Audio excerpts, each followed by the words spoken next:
My name is Ava, 31 years old, and I was staring at my laptop in my small loft, feeling like I could finally exhale. The screen showed my bank account, $0 owed on my student loans. After 13 years, I'd cleared $85,000, $65,000 for my degree plus a mountain of interest. I'd beaten the timeline by 4 years, thanks to a decent gig at a cybersecurity firm straight out of college. I shut the laptop, grabbed my coat, and hit the local shop for a bottle of whiskey. Back home, I poured a shot, sank into my thrift store armchair, and soaked in the moment. My place was modest, a one-bedroom with creaky floors and a tiny balcony, but it was mine, debt-free. Why was I alone? That's a messy tale tied to a family that always looked right through me. Growing up, I was the ghost in my own house. My parents, Corinne and Steve, seemed to forget me the moment my younger brother, Ethan, arrived. He's 25 now, and the gap in how we were treated was glaring. I remember one summer when I was 16 and Ethan was 10. I'd scraped together cash from a part-time job at a bookstore to buy everyone gifts for the family barbecue. I got Ethan a model rocket kit, thinking he'd love it. Corinne and Steve lost it over how sweet his thank you was. Then Ethan tossed me a dollar store pen with a lopsided grin. They acted like he'd carved it himself. "Ethan's so thoughtful," Corinne cooed. That was my life, Ava the shadow, Ethan the spotlight. I buried myself in school, staying late for robotics club. I dreamed of MIT or Georgia Tech, somewhere to prove I was more than invisible. Senior year, I got into West Coast Polytechnic, not MIT, but damn good, with a scholarship covering 30% of tuition. I still needed $65,000 for 4 years. I thought Corinne and Steve might chip in, always preaching about education. Over dinner, I spilled the news, heart-pounding. I got into West Coast Poly, but I need $65,000 for tuition. Steve didn't look up from his beer. "That's steep." Corinne paused mid-bite. "Ava, we can't afford that." I pitched student loans or co-signing, but Steve shut me down. "If you were smarter, you'd have a full ride. Guess you're not." Ethan, then 12 and flunking math, snickered. I begged for weeks, showing them stats on West Coast Poly's engineering program, 90% job placement, 6-figure starting salaries. Nothing. My only ally was my aunt, Clara. She was different, listened, cared, asked about my projects. When I told her about college, she was pissed. "They're idiots," she said. "You're worth more than they see." I shrugged. "Maybe I'll just do community college." "No chance," Clara snapped. "You got in, you'll figure it out." I did. I secured federal loans for $65,000, payments deferred until after graduation. When I left for college, I packed my rusty hatchback. Corinne and Steve were busy with Ethan's soccer game. "See ya," I called. "Don't crash," Steve yelled, not looking up. Clara was there, though, hugging me and slipping $100 into my pocket. "For emergencies," she said. College was a grind. I worked 20 hours a week at the campus tech support desk, barely covering ramen and rent. I also tutored coding on weekends. Sleep was rare, but I kept my grades up to hold my scholarship. Clara sent $50 every month and called every Friday. Corinne and Steve. Radio silence unless I called for holidays.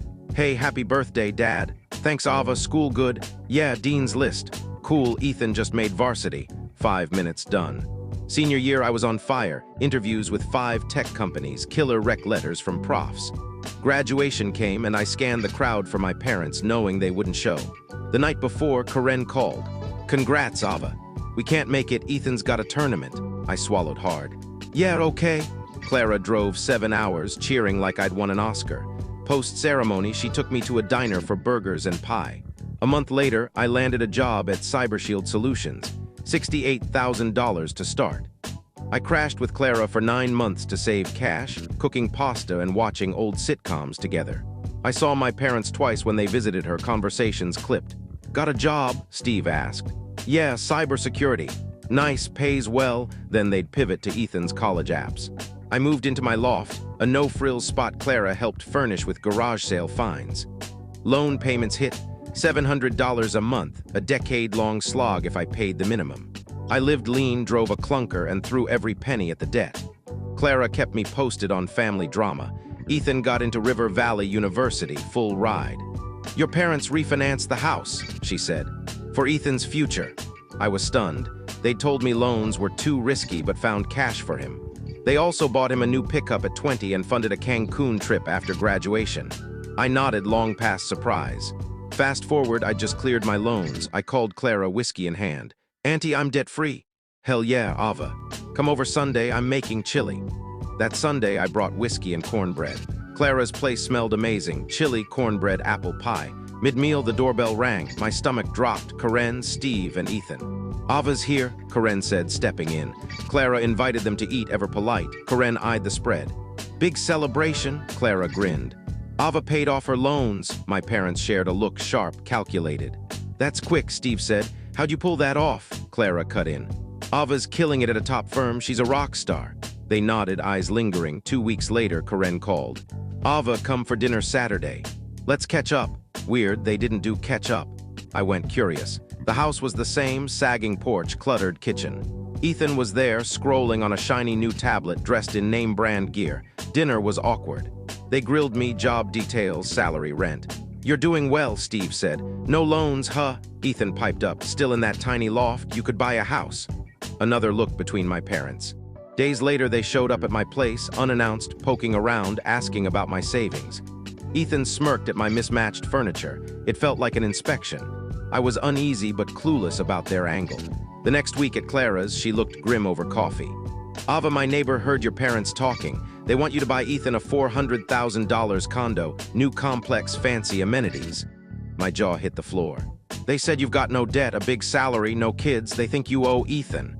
It clicked, the dinners, the questions, the visit. They'd been sizing me up to bankroll Ethan's life.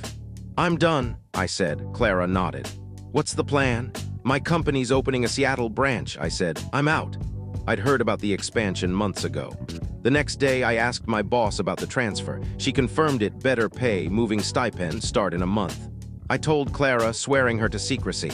I'll miss you, she said, but go live your life. I spent 3 weeks packing quietly, giving notice to my landlord and hiring movers. My parents kept pushing for another dinner, saying they had big news. I dodged, claiming work stress.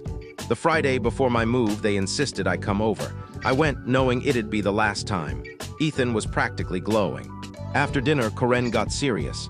Ava, we found Ethan the perfect condo, $400,000, waterfront view, gym, the works. Ethan jumped in. It's got a rooftop terrace. Expensive, I said, sipping water. Steve leaned forward. We're strapped, but you're doing great. No loans, no big bills. Could you co-sign or cover the payments? I nodded slowly, faking it. $400,000, that's like $3,200 a month. You can afford it, Karen said. Ethan grinned. Bank meetings Wednesday, 11 a.m., Steve added. I'll check my schedule, I said. They spent dinner planning Ethan's condo, thanking me for helping family. I went home, packed my last box, and slept easy. Monday, movers took my stuff. Tuesday, I flew to Seattle. My company set me up in a modern apartment, way better than my old loft. I spent the first day settling in, meeting my team. Wednesday at 11, my phone blew up. Karen, Steve, Ethan. I ignored them. Texts piled up. Where are you? The bank's waiting. At noon, I answered Karen's call. Ava, what the hell? She yelled. Changed my mind, I said. Not paying for Ethan's condo. You promised. Nope, and I'm in Seattle, new job, new life. I'm not your ATM. You're abandoning us, she screamed. No, you abandoned me, I said. You ignored me, refused to help with college, but now I'm supposed to fund Ethan. I'm out. I hung up, blocked them, and ignored their frantic emails. Clara called a week later. They're livid, she said. Tried to guilt me into dragging you back. She told them they'd earned this, years of neglecting me, then expecting a fortune. Ethan's still in a cheap rental. My parents are bitter. I've been in Seattle 7 months. I love my job, have new friends, and I'm saving for a condo, mine. Clara visits and we talk weekly.